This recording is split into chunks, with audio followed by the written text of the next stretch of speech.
Welcome to this edition of Overreaction Monday, fresh off of a championship Sunday weekend. We know it is going to be a rematch of Super Bowl 57 and Super Bowl 59. The NFC champion Eagles are taking on the AFC champion Kansas City Chiefs. We will see a three-peat attempt in a Super Bowl for the first time ever, and we will see Saquon Barkley in a Super Bowl for the first time ever. Rich Eisen along with Christopher Brockman. Hey, Good buddy. to see you, Chris. How are you? What's happening, man? I'm just recovering from a 6-hour NFL game day morning of Championship Sunday, and then Championship Sunday, and it was a great day of talking about football. Yeah, and what a Sunday football you guys had. Great show, great pregame, and then just watching those games. I know we texted at some point. It was like my heart was racing, and I literally didn't care kind of what happened. I had zero skin in the game. Okay. And it's like, oh man, it's just so exciting and thrilling. I couldn't imagine being an actual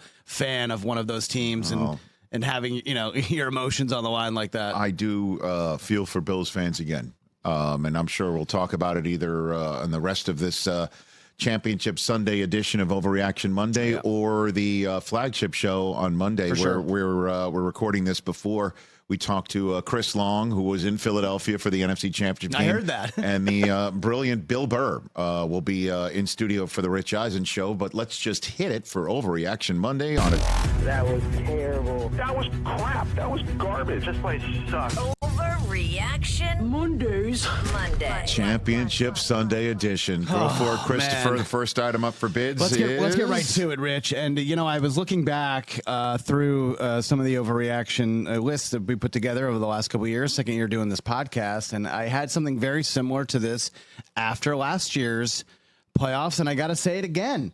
The only way Josh Allen will ever make a Super Bowl is if he asks for a trade to the NFC. No, I don't think so. I can't sit here and say that he'll never. What more do you have to see? I know. I just think at some point there will be a form of attrition, or there will be enough change in Kansas City, or the football gods will stop kicking the Bills in the nards. You know what I'm saying? I know there's going to be. Man. Hey, I know. Again, we're just diving into this thing here. Okay, on this pod, on our flagship show, and we're going to see all the topic bars across our screens today on all the chatter shows and the debate shows, and listening to sports talk radio, whether locally or nationally, and it will eventually go to what Josh Allen did or didn't do, or the finger of blame will eventually land on the quarterback, because that's what happens in a quarterback-driven league. Yep. Other than just coming out of the gate in the first drive, throwing almost 2 interceptions, appearing to do more than what he did all year long. It did appear during the AFC Championship game on occasion that he was forcing things. Yeah, trying to hit home runs every play. I also think there was a mysterious disappearance of James Cook in the late fourth quarter. Totally agree. That we and that when push comes to shove, James Cook wasn't on the field sometimes, and I don't know what was up with that. I do know James Cook would occasionally take a breather for Ray Davis or Ty Johnson, and then we saw him just be so dominant in that third quarter. I thought this was going to be the through line. I thought James Cook was going to be the through line for the Buffalo Bills, and it wasn't. And on the final, drive of the game for the Bills that wound up on a fourth down stop, that Allen did have to put on the cape one more time. He did have to be Superman one more time, and he came up with an unbelievable off-platform throw that Dalton Kincaid had in his arms. And I just don't know what more Allen needed to do yesterday. Well, convert some 4th and 1s. I know. But it's not just on him. Just couldn't work. But is that on him? I don't know. Then don't call the plays. Then block better. Then I mean, I can't sit here and say that Josh Allen will never beat the Chiefs in the postseason. He's done it in the regular season. It just always seems to be the circumstances, whether it's Bass missing a field goal in the divisional playoff game last year, or the litany of things we just said this year, or what happened in the overtime playoff loss where, they blew it with 13 seconds to go and then never got the ball back because the overtime rules hadn't been changed yet. It always appears to be something. But I don't think that something is they'll never do it because Mahomes is always going to beat them. I understand your point. I'll call this an overreaction for the moment here. Patrick Ewing only made the finals because Jordan retired. Reggie Miller never made it. Karl Malone never won a title. Like Josh Allen is joining the list of those all-time great future Hall of Famers who just never got there because they played in the wrong era. All those guys who played golf in the early 2000s. I know, but Mickelson eventually did win. He did break through. Now, obviously, it does help to play a sport where you can still be a champion while you're pushing 50. Right. I'm saying at some point, Kelsey will retire. At some point, Mahomes is going to have to do this without Andy Reid. Yeah, well, did Kelsey play yesterday? I hear you. You know what I mean? Like, it didn't matter. But but Kelsey does enough. His mere presence is enough. And on occasion, you had to follow the yellow shoes to see where he was, right? Because he wasn't always prominent. Yeah. But he was doing, the other stuff, the blocking, the distracting, he at some point, the Chiefs will not have whatever advantages they do have. They will always have Mahomes when Allen's there, one would think. But Hakeem Olajuwon eventually did win one, but I know Jordan had to retire to do that. I'll push back on this notion and say I just don't know what we've seen out of them. The regular season doesn't matter. Like, we can stop being like, well, they beat them in the regular season. Literally doesn't matter. I understand. It would matter if you do bring them to your house. Well, they did that, and it didn't work out too well last year. I got it. So it's just like, what are we doing? I just can't sit here and say it's inevitable for the rest of Allen's career. Right now, it feels that way, and I'll just call it an overreaction. All right. Let's give some flowers to 15. Dude was awesome. He was. The running, you knew those plays were coming. Patrick Mahomes is already the second best quarterback of all time. I can't argue that. I can't argue it. He's got the second most wins of all time. He's got the second longest winning streak of all time in the playoffs, 9. If he wins the Super Bowl, he would tie Tom Brady's win streak of starting his career all the way through to the loss that he suffered in the divisional round when he attempted to three-peat. That 9-game win streak in the playoffs ties Bart Starr. It's the longest active streak by far. No one, I don't think, is ever going to touch that. It was his first career playoff game with multiple rushing touchdowns. He's never had that. His 7 career playoff rushing touchdowns is the most in Chiefs history. More than any running back. Wow. That's correct. I love that one. His 5th career playoff game with 1 passing touchdown and 1 rushing touchdown, tied second most all time, 2 behind Steve Young. He's tied with Tom Brady in that regard. He became the second player in NFL history with 50 or more career offensive touchdowns in the playoffs. 50. Tom Brady has 95. He passed Joe Montana for the second most playoff games with a 100 or better passer rating in NFL history. That's 1 better than Montana. He trails only Brady with 19. And that's just 1/2 of a page of statistics to back up what you just said. I think the only thing you can say that he doesn't do well and isn't maybe the best ever is spiking the football. I saw that as well. I think CBS did him a solid to not show that replay. He did tweet about it. Did Kelsey get in the way? Did Kelsey get in the way? What was Kelsey? That one? That was when he was yelling at everyone. Yeah, after that. But he that was pretty funny. It wasn't a great spike at all, but you can forgive him for not being perfect at everything. Right.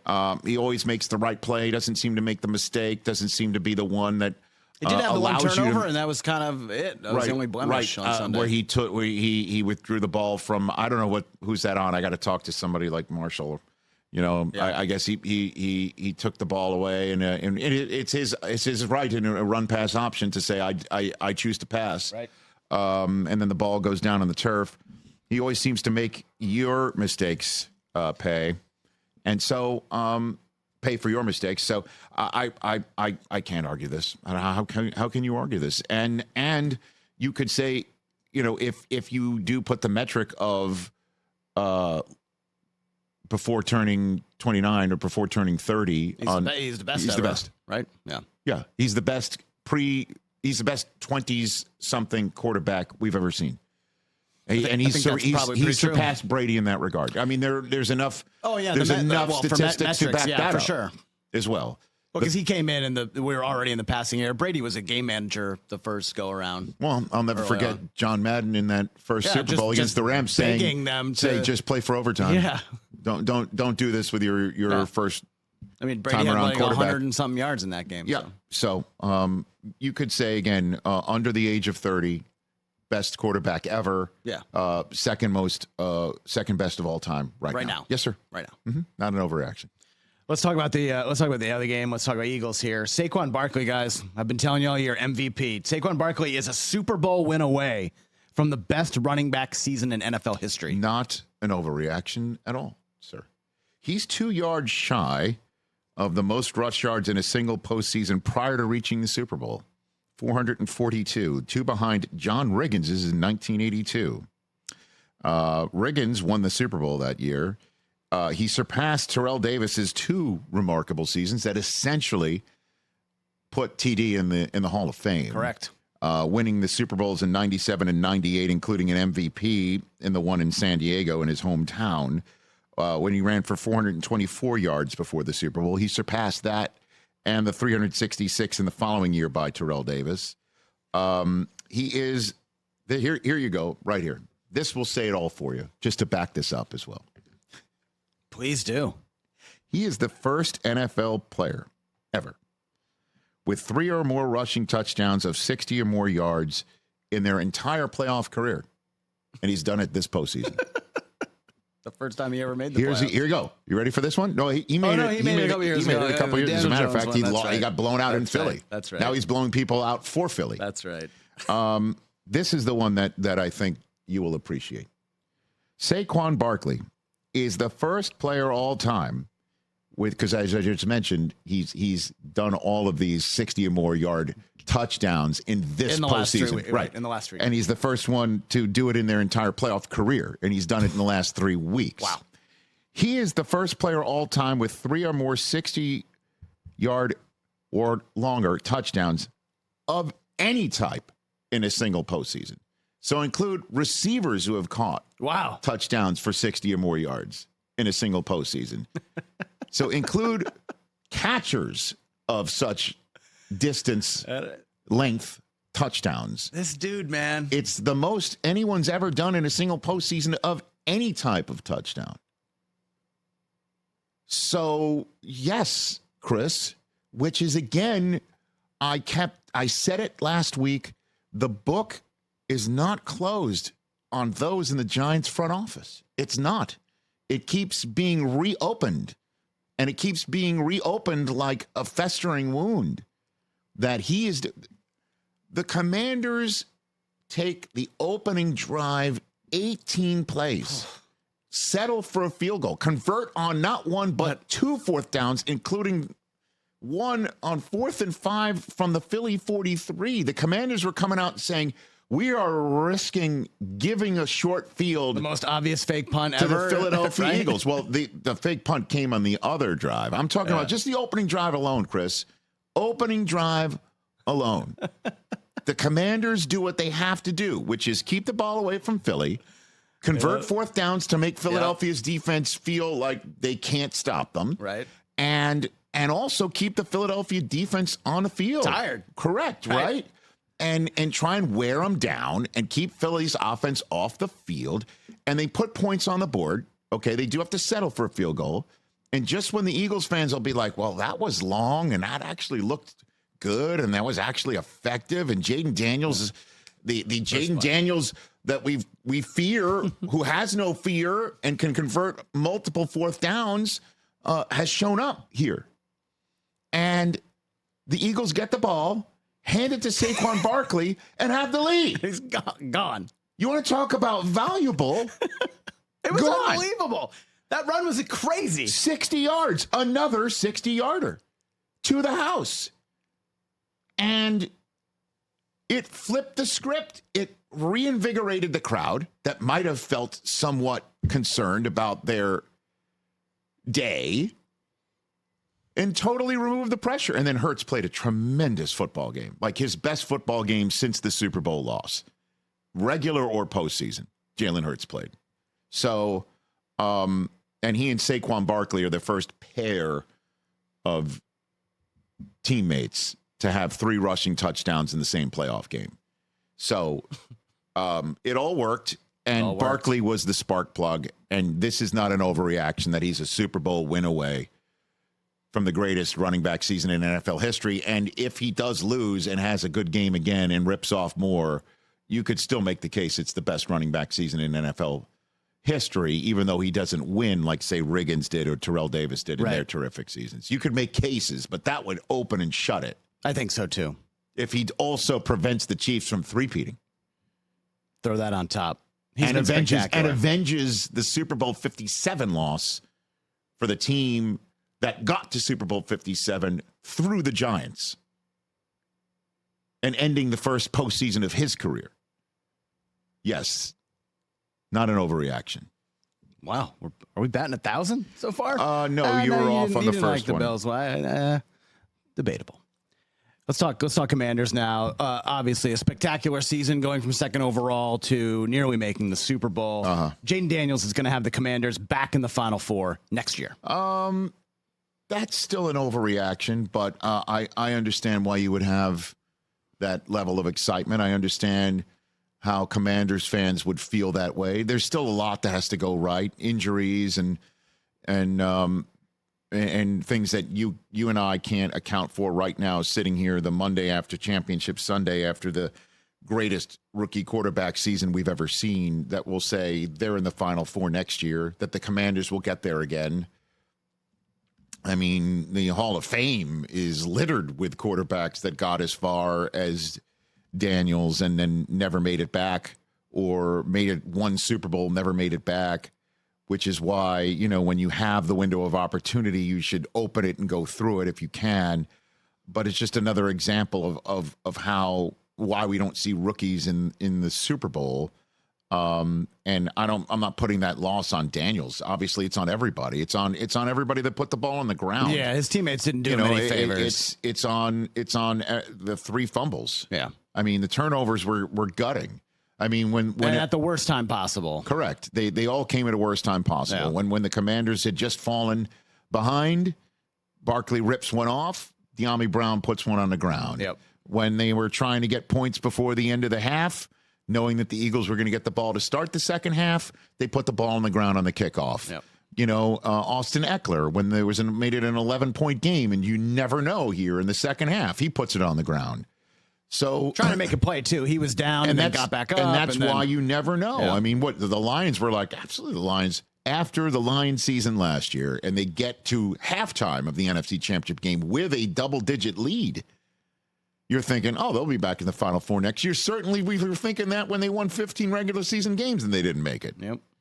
So as much as I'm bullish on the future and this player in particular and coach and staff, and they're going to get Kingsbury back, they're not going to lose him. I don't think he's going to get the Saints job. The lone remaining open gig as we're chatting here on this Championship Sunday edition of Overreaction Monday. But what I'm saying is, look at the holes that they have, maybe wide receiver hole, running back, defense. Free agents are going to want to come play with this kid after what he put on tape. The future is so bright. You got to wear Deion's blenders. Yeah. But the ceiling is now so much higher after what you've seen from this kid. But you can't sit here and be as demonstrative as you are here. Declarative. I'll just call this an Overreaction Monday. It's not average reaction. Overreaction. What else? Hey, Rich. It's so stupid that we're still using chain gangs and 70-year-olds trying to spot balls. Don't be ageist. It's time to put some sort of technology to use for close first downs. I hope we're around the corner for it. But we've been having this discussion for a decade. Like, what are we waiting for? Can I just? Well, this is an obvious proper reaction because the technology exists. I'm sure they've worked on it. I'm sure they know how to use it, how to implement it, and it's just going to be getting some owners who just say, "Listen, nothing's ever going to be perfect, so I don't trust it. What are we going to do? How much is it? Like." That's what's going to happen in some of these owners' meetings, and trust me, I've been in owners' meetings. That is insane. Where I've heard some crazy talk. At the early parts of my career, when NFL Network would broadcast from an owners' meeting, I heard some crazy stuff. But yes, like if there was a chip in the football and lasers, I want a ref with a freaking laser on his head. There should be. I got it. I understand that we might have been able to GPS down to the millimeter whether that was a first down on that fourth down. I don't think there was any question. Allen it was a push. First down. Okay. And it doesn't help when you see one official from the top of your screen give it a first down mark by the way that he was running in, and then the one at the bottom of your screen giving it a first down mark for Kansas City, running into the screen towards the spot of the ball, and they deferred to the one who was running in that gave the ball to Kansas City, which leads me to say this: that all the doubt that comes from what I just laid out, okay. If this technology gets put into place, I turn to you as my resident gambler of the Rich Eisen Show. Yes, sir. Who not only puts, hard-earned American dollars on certain events and certain outcomes and certain propositions. From time to time. Okay. That you also bring to the equation what people in that world potentially think. And how they view football through such a prism as overs and unders and propositions and spreads and half points and things of that nature. All that fun stuff. Teases. Love a good tease. I turn to you and say to you, if this happens, will you please make sure the rest of your gambling community does not say, well, who's the one who's reading this information? Who's the one? Who's the one in charge of the GPS? Do we need to know, oh, wait a minute, the laser company is owned by the Glazers, and they just gave the Buccaneers a first down. Or, oh, wait a minute, the GPS, the chips. That's funny. I see what you're doing. The chips were made in a country where such and such owner actually has 3 businesses. There's shell corporations for those things, but I understand what you're saying. Please let us not turn this into everything else. That it's fixed. Oh, my goodness gracious. I mean, by the way, that's going to come in Major League Baseball when they're going to start automating balls and strikes to the point where if somebody says, oh, that was a ball, and I'm stepping out of the batter's box, and they're going to use the same Hawkeye technology that tennis uses, and you're just going to see a computer generation of the pitch that just happened and see the ball. Basically may be the way that they do spot the football, that there's going to be that would be great. A computer-generated recreation of here's the line of scrimmage, and in comes the football, and we watch whether the shadow of the football creases the first down line. Like that may be the way that it's actually presented to the viewing audience, whether it's a properly spotted football or not. But it'll be like, well, who's the one that made up that computer-generated video? I don't think could it be somebody who bet on the Chiefs? Like, please do not turn this into that. On behalf of those who do not gamble to those who gamble, and then create all of these conspiracy tinfoil hat garbage that's that still I need to hear. I think we just want to get it right. And I understand that. I think you watch the game. But not everything's a fix or a conspiracy when it comes to your gambling. Nobody in the zebra outfit knows whether you've put your money on the over or the under. They know what but everybody views it are. like everything that's happening on the screen is conspired to keep money from being doubled in your pocket. Do you think that was a first down? There were some angles where it looked it. There were some angles where it did not. There was one guy at the top of the screen that thought it was. There was one guy at the bottom of the screen who might have been blocked out by Chris Jones who thought it wasn't. It's an imperfect science. I do agree that if there is a science to make it perfect, let's use it. But do you think it was a first down? I do. Okay. Yes. And I thought on that we'll move angle from the official that was running in from the top of the screen, when we saw the angle from that side, I do believe on the last push of Allen. Yeah. But could you see? Like you could see the helmet. You could see the helmet crossed it, and you're just assuming where the ball was before it got obscured. If the ball's under his chin, it was a first down. The ball would have had to have been. But can you agree that there wasn't a replay that made it conclusive? I thought the overhead angle that they showed before break looked like he got over, but then they didn't show it after the break. Weird. Oh, see? What do you think? CBS was just covering for somebody? I don't know, but that leaves the window open by not showing it again to that type of conversation. Spoken like a true gambler. Rich, we did not get the Super Bowl matchup that America wanted. Is that your? No. I thought that was That's your the setup. Okay. I thought that was your theory I needed to react to. We did not get the Super Bowl matchup. Because I would say that's not an overreaction. It's really sad. However, this Super Bowl coming up, Rich, will have less viewers than last year. Get out of here. Because of the repeat matchup. You are out of your skull. Last year, by the way, had 123.4 million. So you're saying that there will be fewer viewers for the Super Bowl this year? I do. The viewership will go down. Because it's the Chiefs versus the Eagles. And people are like sick and tired. Chiefs fatigue will actually result in a defraying of Super Bowl viewership. People are sick of the Chiefs. They're sick of Taylor Swift, and the Eagles don't really do anything for anyone outside of Saquon Barkley. How was last year's Super Bowl? Did it go down? Because it was a rematch of the Super Bowl of the year that Mahomes first won it. I know it's not 2 years removed. It was more than 2 years removed, but still the same thing. Listen, you're out of your mind. The viewers of the Super Bowl will go straight up, and the only way that it will possibly go down is if there's a blowout. It just no way. I mean, Bills Chiefs is a rematch of every year. You know, and a lot of people might have been thinking, I don't need to see these two teams again. I would have loved to have seen, fill in the blank. I don't know.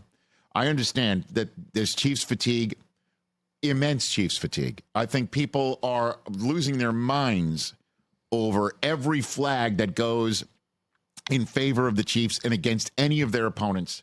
They go nuts when it looks like Mahomes is just pulling something out of his orifice and somebody should be better than they are or good enough to actually stop it, and you don't, and there's a sense of inevitability, or in the case of gamblers, fixing. I get it, but it will not result in fewer people watching this year's Super Bowl, and I am not somebody who's saying that because I'm paid by the NFL in another job.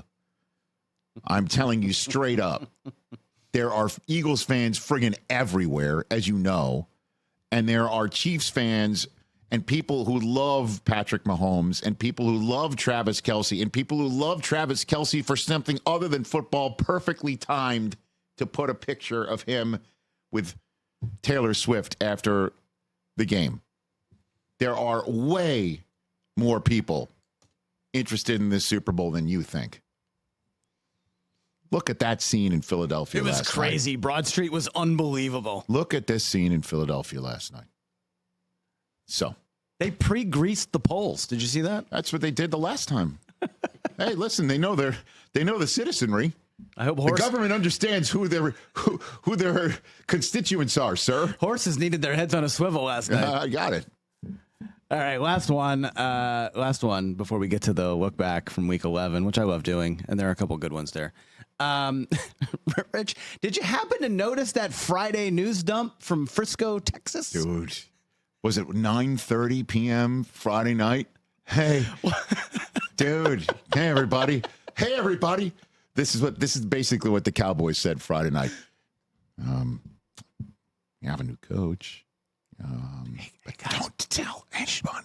We don't want anyone to know. His name is Brian Schottenheimer. We hired a new head coach, and it's not Deion. That's basically it. The Cowboys absolutely blew it not hiring Deion as head coach. First of all, I don't know if Deion wanted it. Let's put it that way. By the way, the conversation. You be Jerry Jones. I'll be Deion Sanders. Amazing. Okay. Hey, Rich. I can't do an old guy Texas accent. Hey, Rich, how's it going? I'm Jerry. Great to hear from you. Thanks for answering. You're one of those one-ring guys. I love that. I know. Anytime you call me. Did you see my cameo in Landman? Ask me the question, Jerry. Do you want to be the head coach of the Dallas Cowboys? How much, and can I bring all of my assistants, and how much are you going to pay those assistants? And then what does the scouting department look like? Let me ask you about what I can do in terms of bringing my people for strength and conditioning. What about the sponsors? Can I bring my own sponsors to the table for the Dallas Cowboys? How do I bring all of my sponsors that connect with me through my program right now? Deion, I think you're breaking up. I think you're breaking up. We're driving through a landfill. This could be some of that. Okay? Because part of the reason why Brian Schottenheimer is hired, and I say this, I haven't spoken to Brian Schottenheimer in years, but I've met him. He is a delightful human. The fact that he is now a head coach in this league as the son of Marty is pretty cool. It is awesome, as a matter of fact. Schottenheimer's good people. This guy is really terrific people, and he's going to get a shot at one of the most coveted head coaching gigs anywhere in any sport. He's getting this shot. Part of the reason why he's getting this shot is because Jerry Jones is paying him what he's paying him. Right. That's got to be, yes. I don't know what it is, but it is definitely less than any head coach in the American League, the American Football Conference Western Division that has a loaded roster now that Pete Carroll is in it. I bet you it is one of the lowest salaries there is. I do not know why Jerry Jones considers the head coaching position of his team to be a level of importance below a handful, I'm sure, of other items that he feels is more important to bring a championship to Dallas, which is everything in this man's world. Yeah, he says it's all he cares about. And, but and he I think makes it is. decisions that doesn't show that. I understand that we look from the outside in and go, this is weird. This is wild. This makes no sense. Why are you doing this? Certainly when you have nothing but resources at your disposal. You would think. Okay. So why do you do it this way? I don't have an answer to that question. It's crazy. So when you say they blew it not hiring Deion as head coach, can Schottenheimer win the division? Can he win? Can he get Dallas to the NFC Championship? We will see. I can't sit here and go, terrible hire. What are they doing? He's going to be eaten alive. He could actually live up to the moment, and he could be one of those guys that lets just Jerry be Jerry, and he lets me be me, and I've got Eberflus to be a defensive coordinator, which, by the way, make as much fun of it, Matt Eberflus, as you want. He's excellent at that. Yeah, he coach him up on D. Oh, yes. So that's a great hire. You see the Eagles in the Super Bowl, and you see Jayden Daniels is a top 5 quarterback in the NFL already after 1 year, and you're like, we are a million miles away. I don't push back on that notion at all. You look at the Rams and look at their coach and what he's done. Look at everybody in the AFC West. Look what they've done. D'Amico Ryans. Look what he's done already in Houston. Coaching matters. Head coaching matters. I would be stunned if the Cowboys made the playoffs next year. And if I had the opportunity to hire somebody who could bring all of that to the equation and a name and win the press conference and actually bring rings, plural, to the equation, and I had nothing but resources and money, I'd throw money at it. What do I care? Exactly. So that's just not the way the Cowboys operate. So I'll just call this. In terms of just surface, proper reaction, but under the surface, it's just not the way that they do business there. And let's see what Brian Schottenheimer does. But if I wouldn't blame Deion for putting all of those things out on the table to Jerry Jones and say, this is the way it's got to be done for me to actually blow up what I'm building up here in Colorado and leave kids who I love and have promised something to. So for me to actually move, this is the way it's got to be done. And the price tag on that cocktail napkin, if it exists somewhere, Nine figures. Dude, you add it up, it's got to be a factor of what they're probably paying Schottenheimer alone. All right, last one on this. Let me just throw this out there. What percentage chance would you give that Deion is this year's Vrabel, meaning that the Patriots realized it was not going well at all? And so they one and done Schottenheimer. And what are the chances they one and done, son of Marty, to hire Deion next year? I think it's better than a Dumb and Dumber chance, but I don't know if Deion would be available at this point next year. And plus, he's under contract, which means you're not just paying him money to coach, you're paying other people money to allow him to leave to go to your team. And if you're not going to pay somebody to coach because you don't view that position worthy of your resources to be allocated in that manner, you're going to pay another entity money so you could pay this person money? It just doesn't make sense. And then you're going to dead salary another human? So you're paying somebody money to not coach for you. Then you're paying somebody money to allow you the opportunity for someone to coach for you. And then you pay that person money to actually be your coach. And it's a lot of money. You can't take it with you. Jerry's 82. Do you want to win or not? I totally get it. I'm not even a Cowboy fan, and this drives me insane. Let's finish up strong, Chris. Week 11 look back. So now we're going to look back 10 weeks ago. Week 11. Okay. Heading into week 11. All right. I thought these were pretty interesting. Seeing what Jayden Daniels. So this is mid-November. Mid-November. This is right before Thanksgiving. Yes, okay. Correct. The week before Thanksgiving. All right. Looking what Jayden Daniels did this year, I said Bo Nix is the best quarterback of this draft class and will win Rookie of the Year. Oops. Well, Jayden Daniels, I think, was doing. There was a 3-game losing streak. Dealing with the rib injury. There was a 3-game losing streak before they ripped off all those wins in a row until the NFC Championship game. I mean, Bo Nix was awesome this year, but obviously not Jayden Daniels. All right. I said it looked like neither the Chiefs or the Ravens are making the AFC Championship game. All right. How'd that go? It didn't go well. And then I said... So you thought it was going to be like Bills-Texans, or you thought it was going to be like Bills-Broncos? Or Chargers or Steelers, something. probably. Steelers were hot right then. The Steelers were 10-3. Yeah, Steelers were hot then. Yeah, they were. Yeah. And the one we got right, 49ers are going to miss the playoffs. And I think I pushed back saying too soon. Too soon, yeah. McCaffrey had just come back. Yep. Let's see what happens when Drake Greenlaw comes back. I think and week 10 was McCaffrey's back. first week, right? Yeah, let's see what it would all go. And man, now comes Brock Purdy in the conversation involving him. They're going to pay him a ton of money, Chris. Get ready. And then you'll come on the air and we could script it right now. They're going to pay him a ton of money, and I'm going to be, well, it's his turn. You'll be like, why should it have to be his turn? Take a look at Trevor Lawrence. Take a look at Tua. Take a look at what's going on with Justin Herbert. Oh, yeah. Coming soon to a Rich Eisen show near you. My case literally gets stronger every week and every year. So here's the scoop. We're going to be back for Overreaction Monday next Monday, even though there's a Pro Bowl that we'll be overreacting to. Get ready for Pro Bowl game takes. No, but we'll get you set for the Super Bowl. That is for darn sure. And then you've got What the Football with Susie Schuster and Amy Trask to help you follow the sport just in our podcast world. And then there's the Rich Eisen Show every single day, 12 to 3 Eastern Time on the Roku Sports Channel. And obviously you can catch up right here on our YouTube channel as well. On the Monday show, check us out with Chris Long, sobering up from his trip to Philadelphia. Bill Burr in studio. Julian Edelman will be on Tuesday's show, along with Jed Fish, the University of Washington football coach, who's in studio.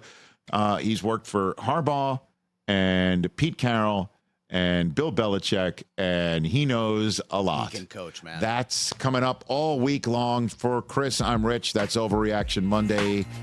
Peace out. Catch the Rich Eisen Show every single day on the Roku channel, 12 to 3 Eastern, for free.